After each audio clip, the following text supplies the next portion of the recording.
Okay, good evening, everyone, and welcome to today's Health and Safety Interactive Workshop. Like you know, my name is Johnson, and if you are joining us for the first time, you can see a new name, so you are highly welcome. So what we do in this platform is we discuss a particular topic on each week, and after a brief presentation by anybody that is leading the presentation, then we share our experience and we discuss the topic, ask questions, and answer questions by ourselves. So that is what we do here every week, Thursday by 6 p.m. But because of Ramadan, we shifted our time for 7 p.m. so that we can accommodate our Muslim brothers. So that is why we are starting 7 p.m. today. And next week, Thursday also, will start 7 p.m. So for this week, we are discussing workplace electrical safety. So that is what we are discussing this week. And I'll start with a brief presentation. So after the presentation, we open the floor for everyone to contribute and share their own personal workplace experience and ideas. So that is what we do. So in the next 5 to 6 minutes, I will go through the presentation that I've prepared. And after that, we'll open the floor for contributions. Okay, so within the few minutes, I'll talk about major electrical hazards. I'll also talk about the types of electrical protections, and we'll talk about also employer responsibilities to protect workers from electrical hazards. So first, let's go through some definitions.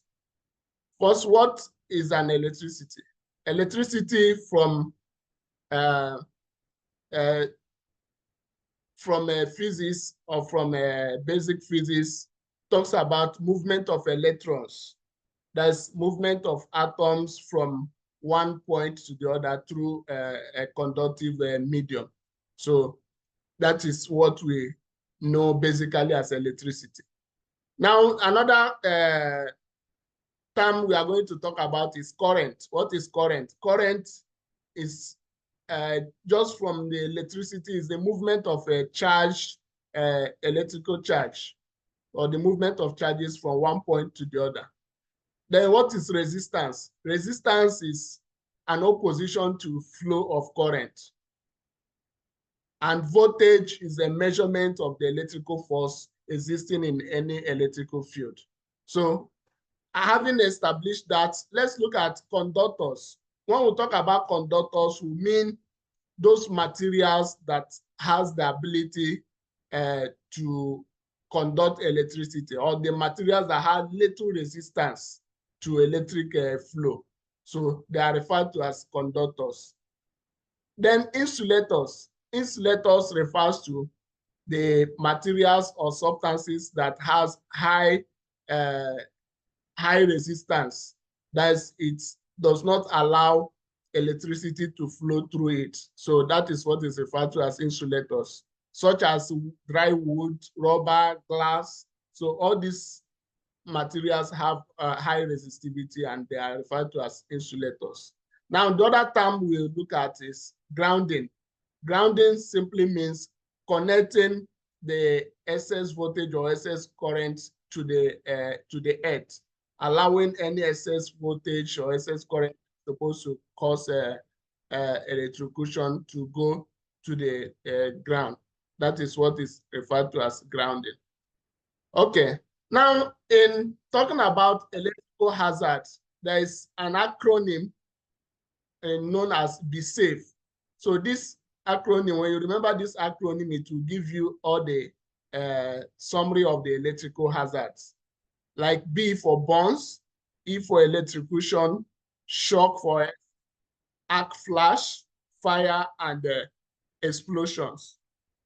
So these are the electrical hazards.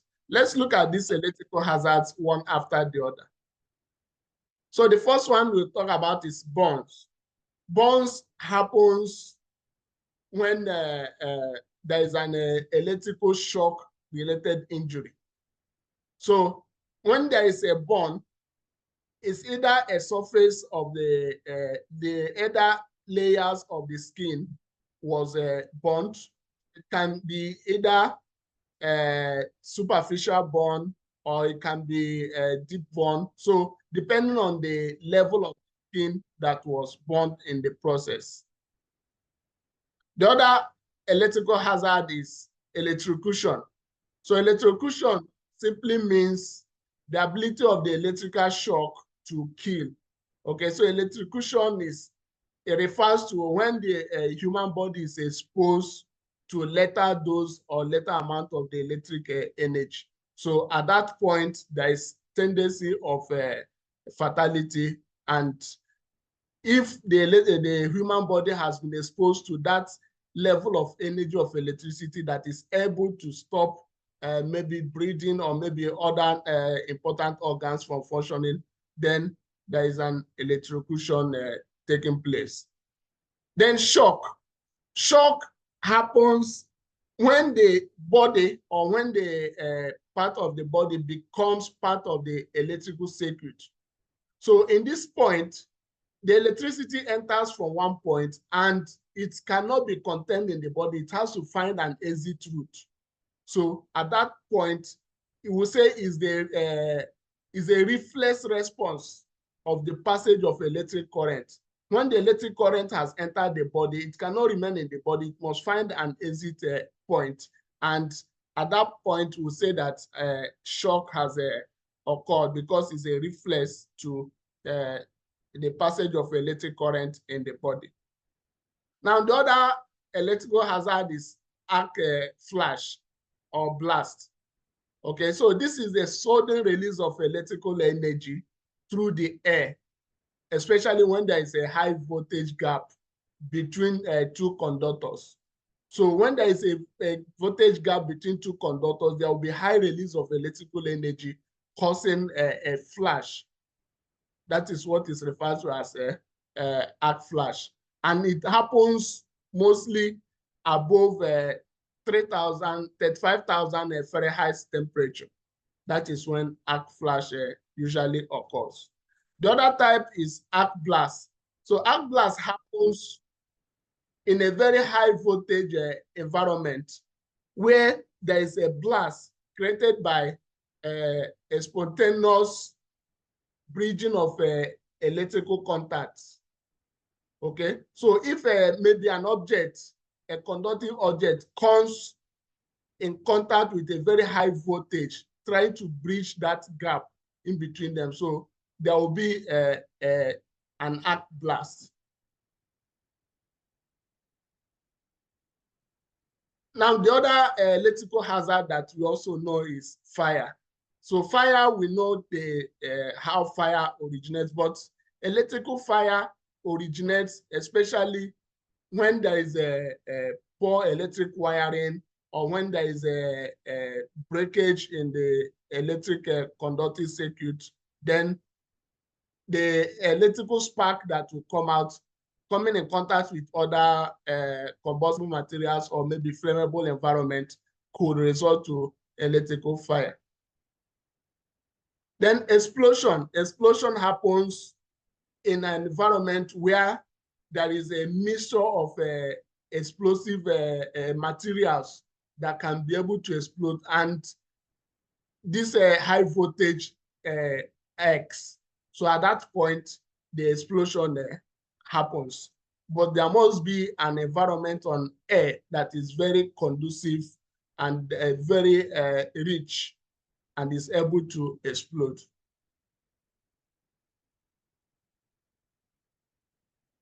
So for the severity of any electric shock, there are some factors that will determine how severe or how the effect that the human body will feel when there is an electric contact with electricity. The first one is the pathway through the body, where it entered from. Either it entered from the leg or from the hand or from the chest. So the part of the body where it entered from. will determine the level of damage or the effect that the electricity will have. Then the amount of the current present in that circuit, the length of time, how long the person was exposed in that electrocution will also determine the effect. Also, either the skin is wet or dry will also determine the effect or the damage that will result. Now, water is a very good conductor, and because water allows free flow of electric current. So when the body is wet or when the person is walking in a damp environment or in a damp area, so the rate or the severity of the electrocution will be also high. Now, this table shows how the body will react to passage of electric current depending on the current size. So I will not go through all of them, but now from 6 to 25 milliamperes, you see that the body will experience a painful shock or loss of muscular control. But if it gets to between 50 to 150 milliamperes, you see that there will be an extreme pain, there will be respiratory arrest, there will be severe muscular contraction, and there is possibility of death. So just 50 to 150 milliamperes of electricity is enough to cause death. It's enough to cause a fatal effect. So this is what we need to be aware of. The electricity, the current in that electricity does not need to be very high for electrocution to cause death. So just between 50 to 150 milliamperes is enough to cause muscular contractions and death as well.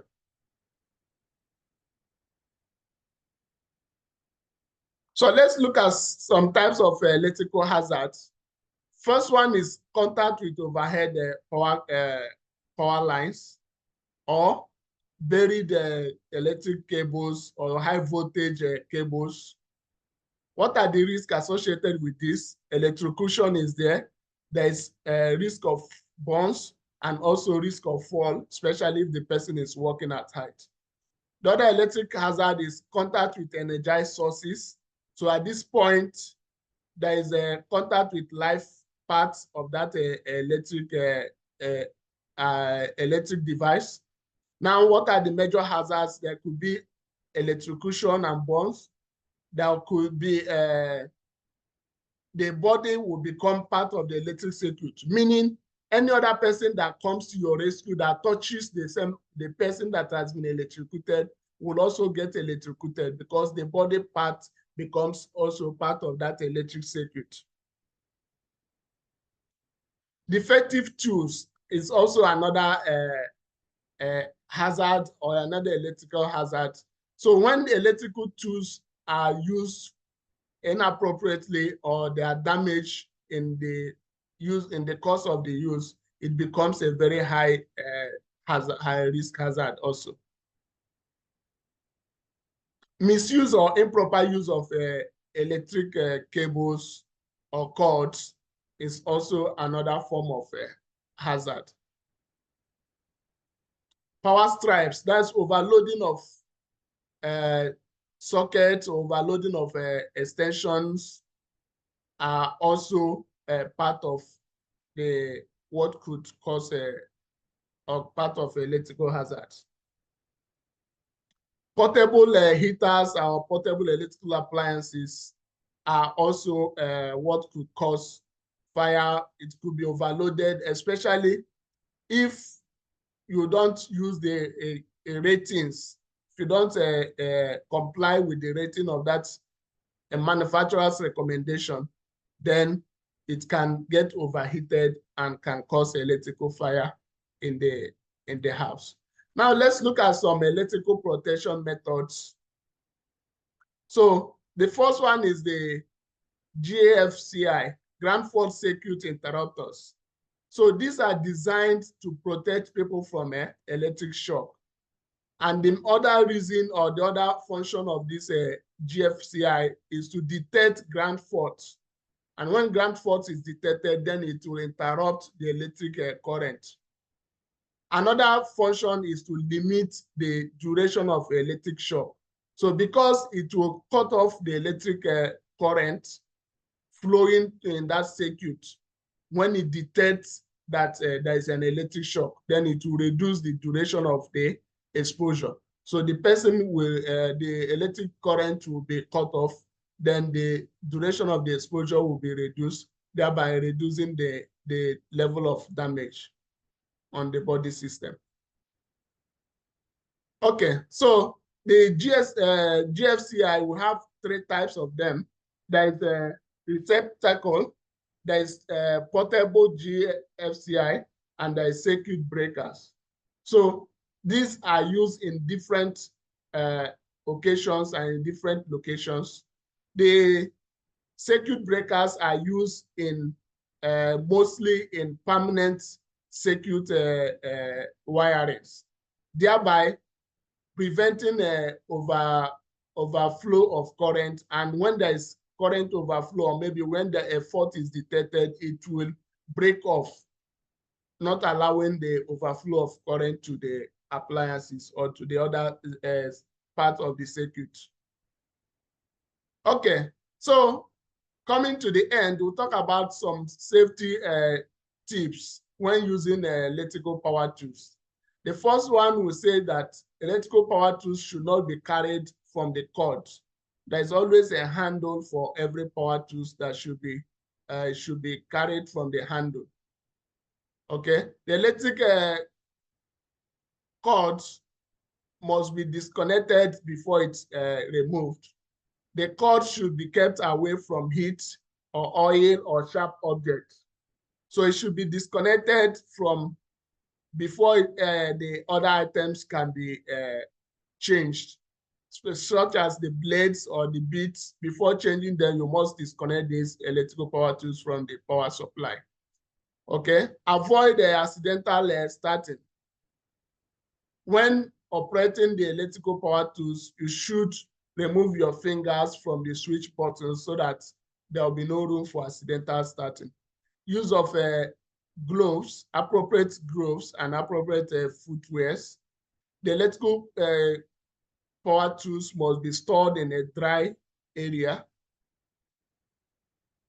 The circuit breakers should be adequate, should be the size, the adequate size, or the properly marked circuit to protect that particular circuit.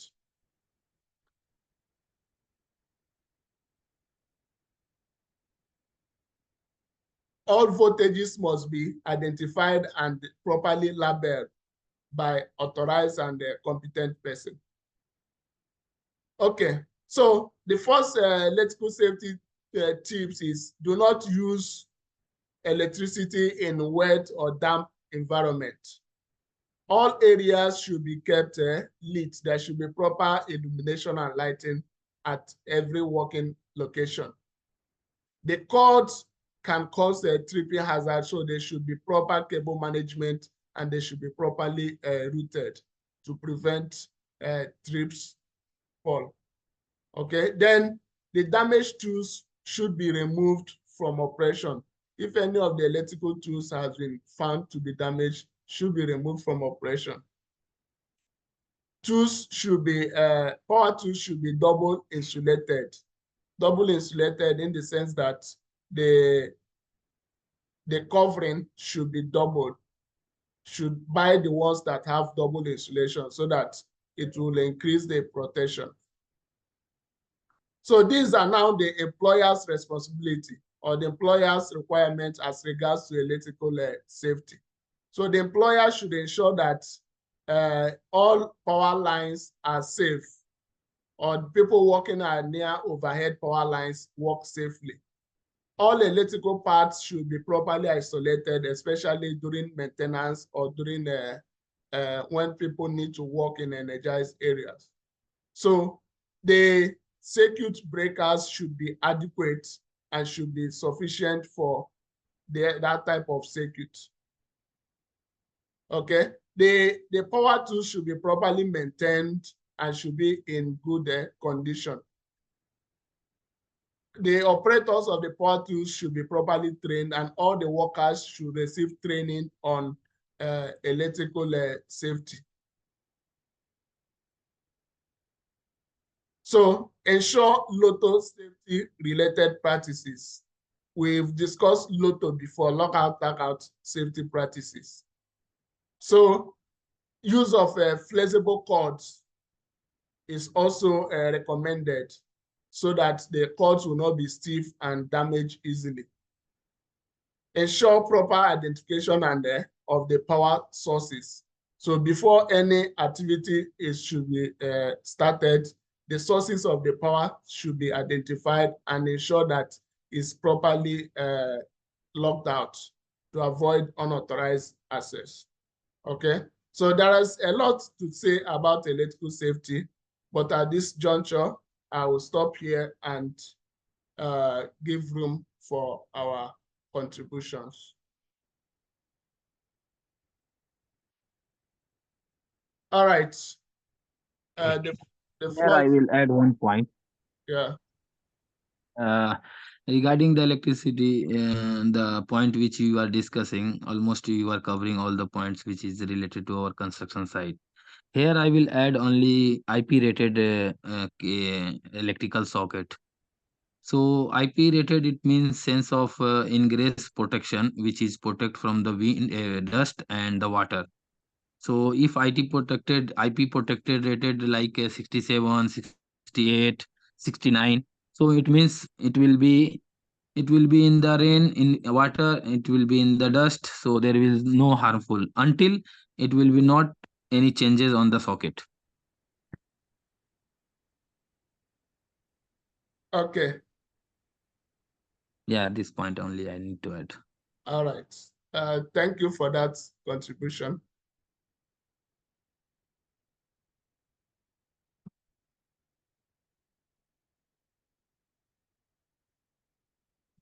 Okay, the floor is open for more contributions.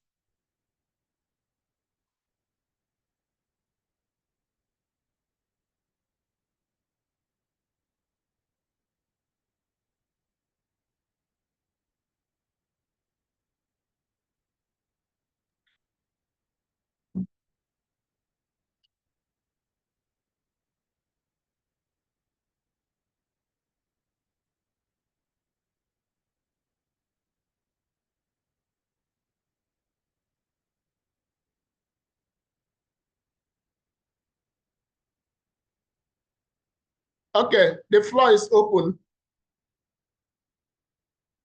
Are we still there?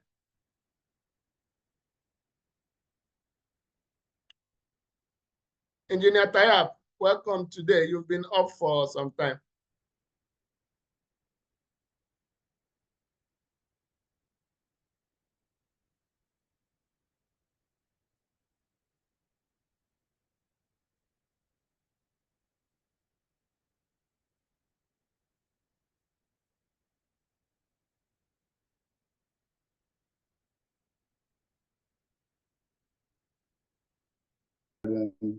Electrical safety.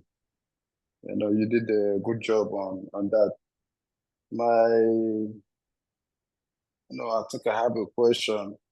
My question is, do they have because so many times, in the site, they say, this is our electrician, this is our electrician. Do they have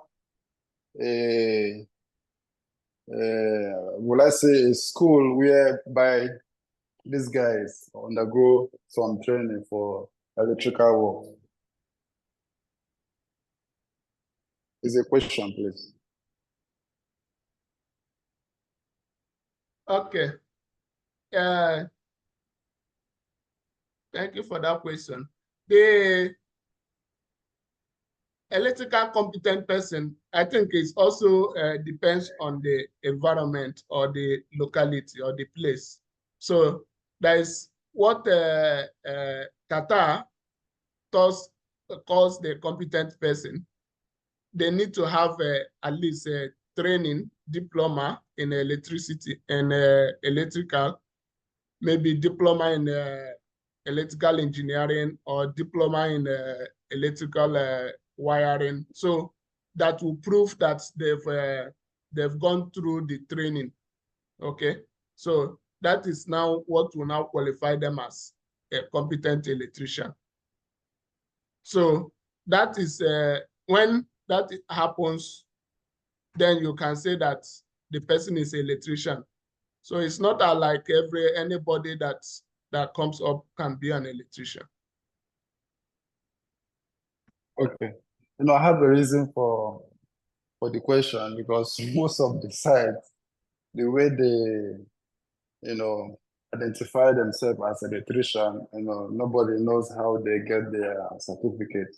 And also, if you check their distribution of the cables, the distribution board, when you call them to come and assess what they did, they're like telling you, engineer said it's okay. And there and there, you can see the fault, the everything. And this person, they said is electrician, as in company electrician. I'm like, what is going on here? So that is why I asked, where they get their certificate, if it's in Qatar here, or like, well, I understand what you explained now. Thank you. Yeah, thank you. So Engineer Tayab is sharing his screen. He wants to contribute. Engineer Tayab, go ahead. Unmute yourself. Well, thank you very much for giving me opportunity. I just try to discuss something about the electrical hazards. The list of the common electrical hazards found most probably on the sites: improper grounding, exposed electrical parts, inadequate wiring, overhead power lines, as you discussed earlier, and damaged insulation, overloaded circuits, wet conditions, damaged tools and equipments. So these are examples which are visible to you. Improper grounding, first of all, grounding is a process used to eliminate unwanted voltages.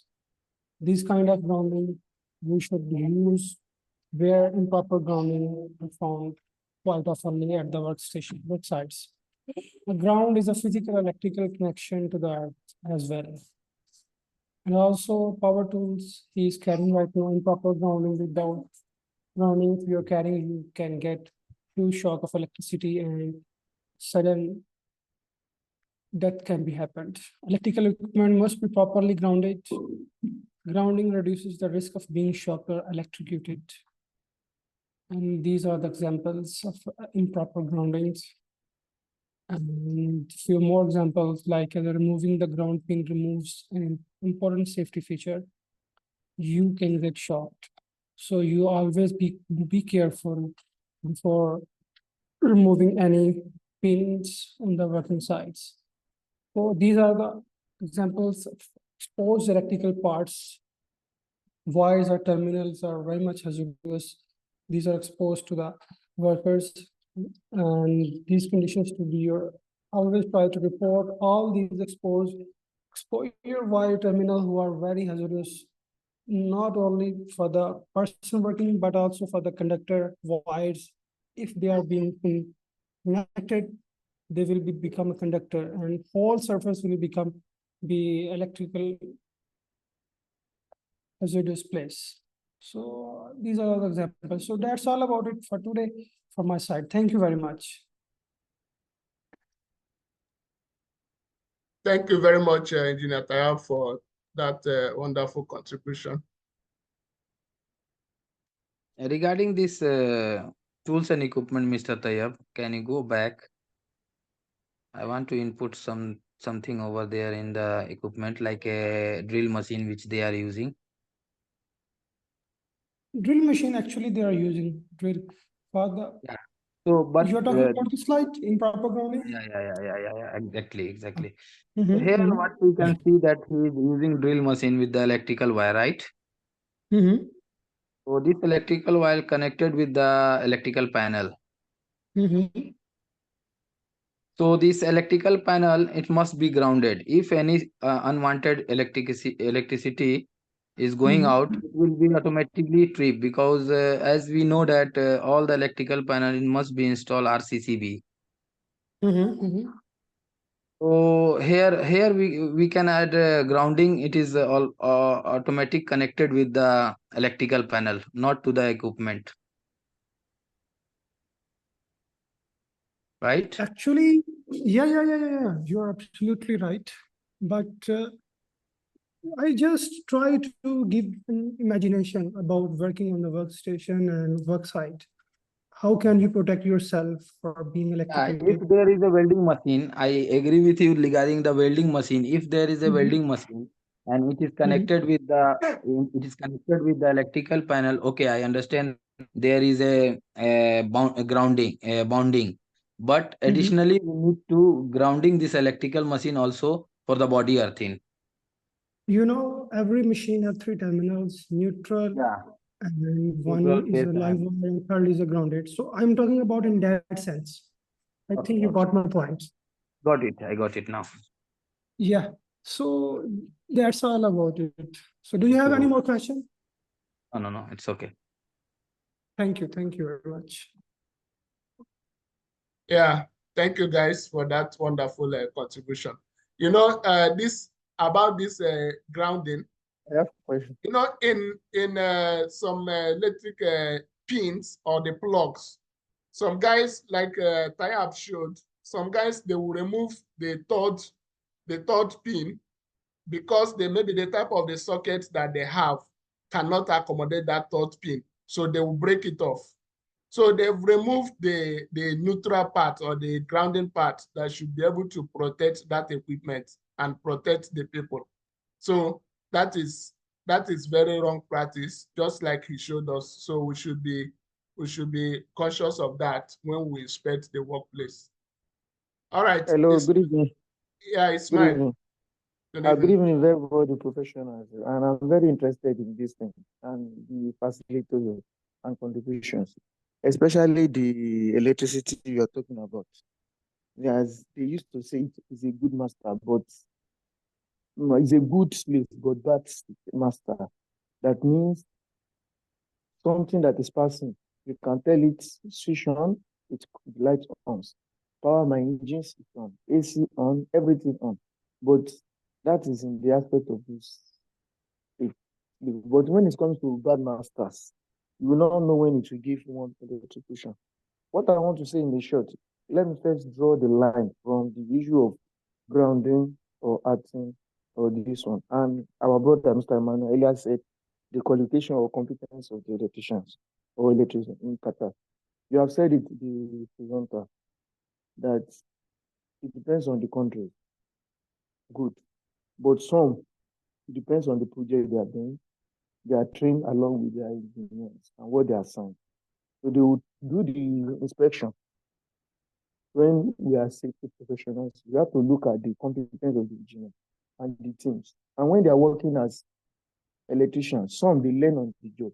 Even a labor, as we have known, some of them they are professionals or they are learning on the job Thank you, brother. from their Thank you. countries. Are you with me? So when they get to Qatar, maybe they give them another visa. They will just say it's an EPA. That one is on ground. So that is that. But now let's come back to the issue of electricity.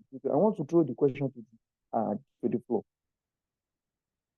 You made mention that electricity, it depends on where it passes through the body. And if you look at it, our major part of the body is the heart, which is on the left part. That means the one that pumps the blood. And once there's a seizure or an electric circuit that affects the part or the left part now, that means that there is tendency that one can be easily electrocuted if he's touching electricity parts with his left hand. Because easily flow of electric current will come from the part of the leg, and it will get easily to the heart, in which it will cause cardiovascular arrest. That is biological and electrical safety aspect of it. The another thing I want to ask is I want to throw is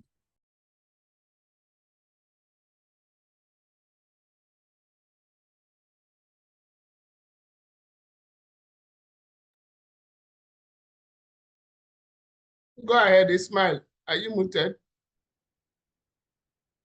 sorry, I was muted. Yes. So where, please, can anybody tell me where they get me to? They hear my explanation. Yeah, I got the explanation, but I missed the question. The question is that, like now, they say, where can electricity affect one part? It depends on where it passes. That means our left part on our chest, that is where our heart breathing is. Does it mean that it affects us more? We are touching electricity through the left part.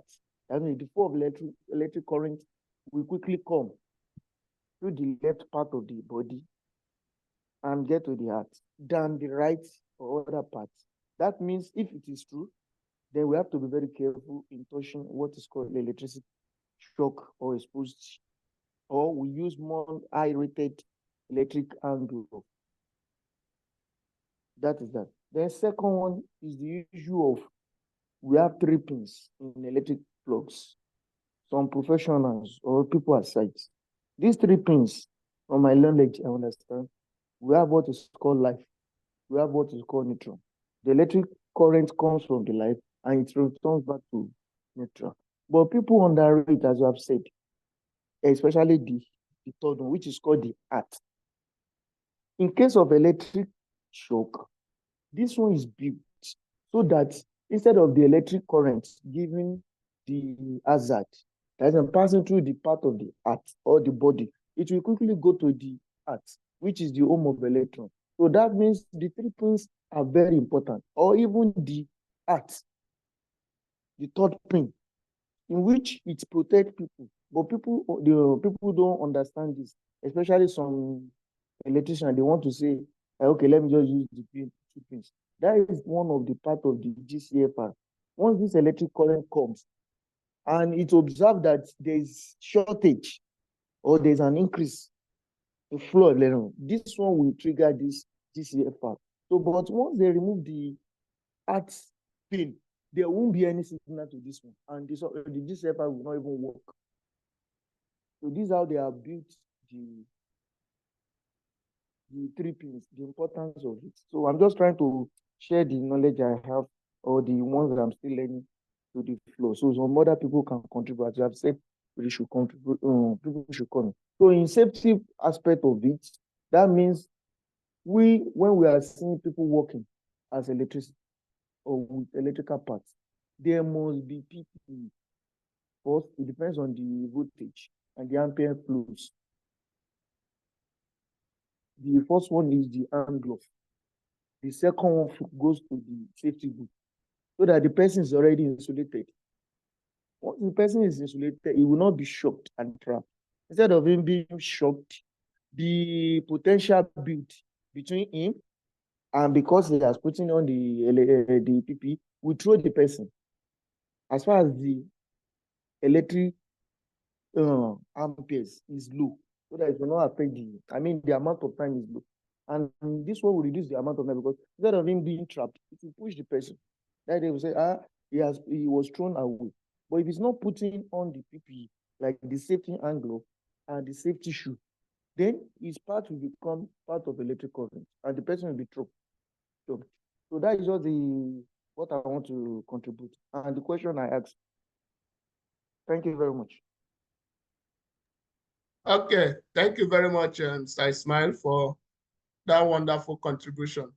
And your question asked about, let me remember. The question is that, like now, does it mean that the part of the electric where it passes determines how it affects people or the person. Okay, yeah. Let me Determines talk the- about that small before Engineer Tayab will come about. See, the electric current, the movement is very fast. So it's not actually all about the direction or where you face. So even if you face from the right side and touch it, is in milliseconds, it will get to the heart. Okay, so what this the part of the body that touches that is talking about is, for example, the distance from the leg to the heart, you see that is longer than from your hand to the heart, right? So if the electric or the conductive side touches your leg, okay, so maybe you will react faster. Before it will get to the heart, you've actually reacted and removed yourself from there. Unlike if your chest touch the electrical side or touch the conductive side, the rate of reaction will be, no matter how fast you are, it's already close to the heart and it can cause the damages as fast as possible. So that is what we mean when we say that it depends on the body parts that was in contact with the electricity. But we should not focus on the type of body part because we know that electricity moves very fast. So all your body system can be easily engulfed, no matter how fast you can remove it. So prevention is more about what should be more important. Okay.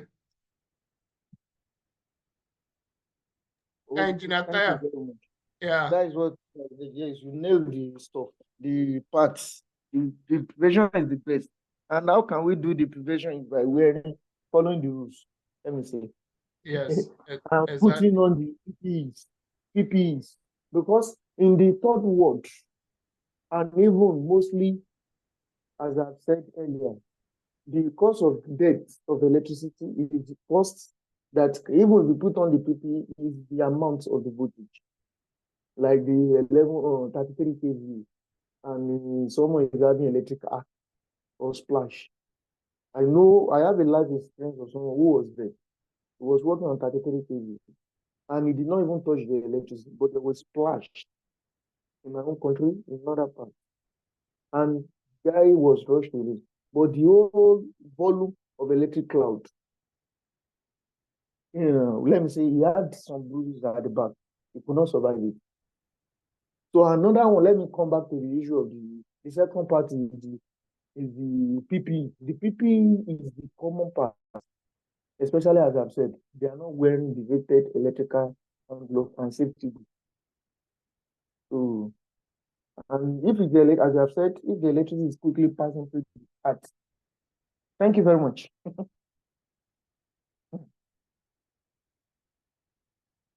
Thank you, Ismail, for that wonderful contribution.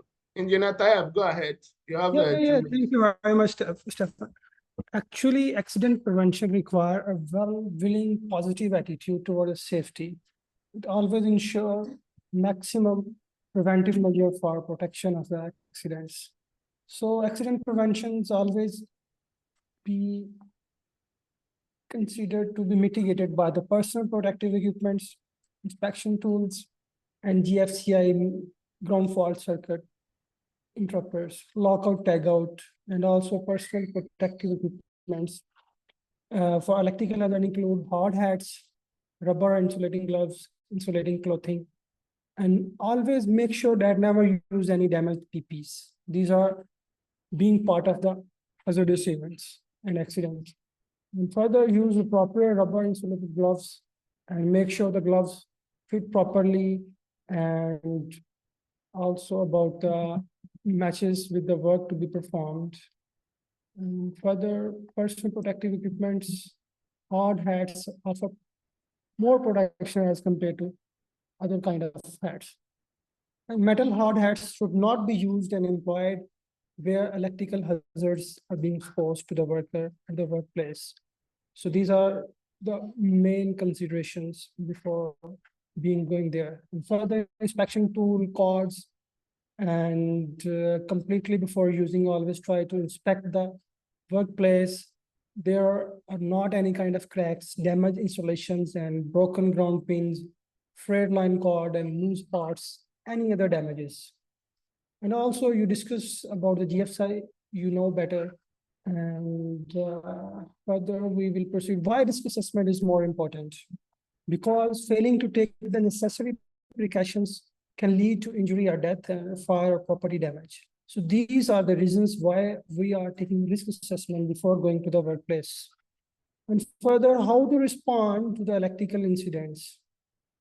Means if you come across a person receiving an electric shock, if possible, disconnect the electric supply, then switch off. Assess the situation, never put yourself at risk. Take precautions to protect yourself and anyone else in the vicinity. Apply the first aid principles, assess the injuries and move the casualty to a safer area if required. Administer first aid if trained, seek urgent medical attention. What are the types? You discussed earlier, burn, shocks, and falls. And these are the limitations. Under that criteria, our body can bear significantly shocks, but if you will exceed these limits, then approximately you are going to be dead. So you just need to keep in mind your exposed electrical hazard should be limited in that AC current milliampere ranges. And what should you do in an electrical emergency? For low voltage electricity,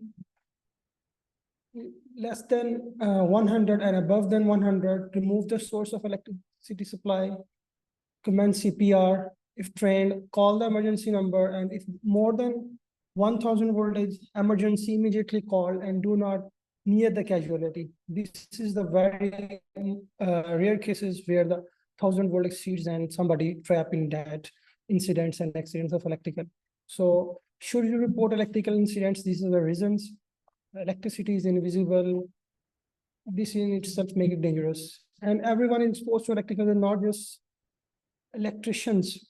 This is very much important. Everyone who are working on the workplace exposed to the electrical is part of the accident and incidents. So must be careful before going there. Report all electrical shocks and near misses immediately to your administrator and your safety officer. So that all about from my side. Can you protect yourself from electric? Yes, these are the way. How can you protect yourself from the electrical shocks and electrical incidents? Do not wear metal objects. Always turn power off. Wear appropriate clothing. Do not touch live parts. Do not install or repair electrical equipments. Use qualified personnel. Clean and dry leads and plugs before use. And use always PPs properly and appropriate according to the situation and workplace requirements. And these are the safety measures. You can be heat warning signs, use the right equipment, study the operational manuals, take care of extension leads, use only approved extension lamps, and do not pull on leads. Use residual current devices, use the proper fuses and circuit breakers. And always do regular safety inspections, and these will help out to mitigate the risks and accidents which are being happening at the workplace. So that all about from my side. Thank you very much. Thank you very much, Engineer Tayab. That was a very wonderful contribution today. Thank you very much for your research and the presentation. Okay. All right. Any other contribution before we? Yes. Yeah, go ahead. Okay. So we all talk about the electrical hazard and electrical prevention. Here I will add one more point. As a safety, we are proactive at our site, and we are launching one program that is called training on job. So this training on job with all workforce we are conducting with the electrician who is competent for doing this job to all worker to demonstrate how we can save from the electrical hazard and what kind of precautions we have to take during the electrical activities. So in the practical itself, if you are showing demonstration, so the workers they are easily understand and they know how to do electrical job. like a connection of cable, like using of welding machine, like using of any equipment which is connected with the electricity. If we are speaking in our toolbox talk, so they are not much understand, because as you know that they are not highly educated, or they are not well educated, so they can understand by our verbal talking, no.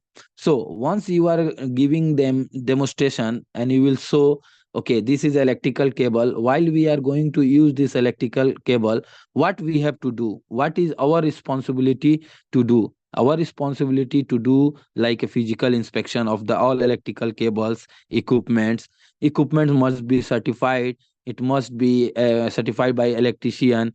Then these things we are doing at our side to give more awareness to our worker regarding the electrical hazard and the prevention. Thank you. Thank you, Sammy. So that is a very great approach and program in your workplace, because electricity is very, very dangerous. It's just like Ismail said, that it has its benefits. Without electricity, we cannot see light, we cannot connect, we cannot do a lot of things. But the same way that is very sweet, it's also bitter. So your practical approach to awareness, electrical safety awareness is very well in order, at least to ensure that everybody is kept safe. So that is a very good one. Thank you for sharing with us. Yeah, Engineer Tayab, your hand is up. Thank you very much. So I think everybody must be well aware about the electrical accidents, electrical incidents, and about the safety. These will lead towards a mitigation strategy for the maximizing the safety culture and minimizing the accidental event at the workplace, either at the electrical power stations or construction sites, wherever they are. But if the worker are equipped with the very well knowledge, then there will be minimum chances for the incidents. Because if everyone makes showing towards the safety culture is very much important for the minimizing the accidents at the workstation and workplace. Thank you. Thank you. Thank you. That is a very, very positive advice. It should be everybody's responsibility, and everybody should be well involved. So it should not be left for one person or for safety alone. Everybody should be well involved to ensure that we have safe electricity in our workplace. All right, guys. Thank you all for all your wonderful contributions. Thank you for joining today. Thank you very much. See you next week. Yeah, next week we'll discuss another topic. So thank you guys for joining, and do have a Thank nice. you, Mr. Stefan. Thank you very much for being a valuable part and sharing valuable knowledge for us. So that Thank would be a you. great opportunity for me and for everybody who are being part of this team. Thank you very much. God Thank you bless you very and much. success for everybody. Success Yeah. for you. Thank you, everyone. Thank you, Henry. Thank you, Amojade. Thank you for joining. See you guys next week. Take care, brother. Take care. Yeah, take care.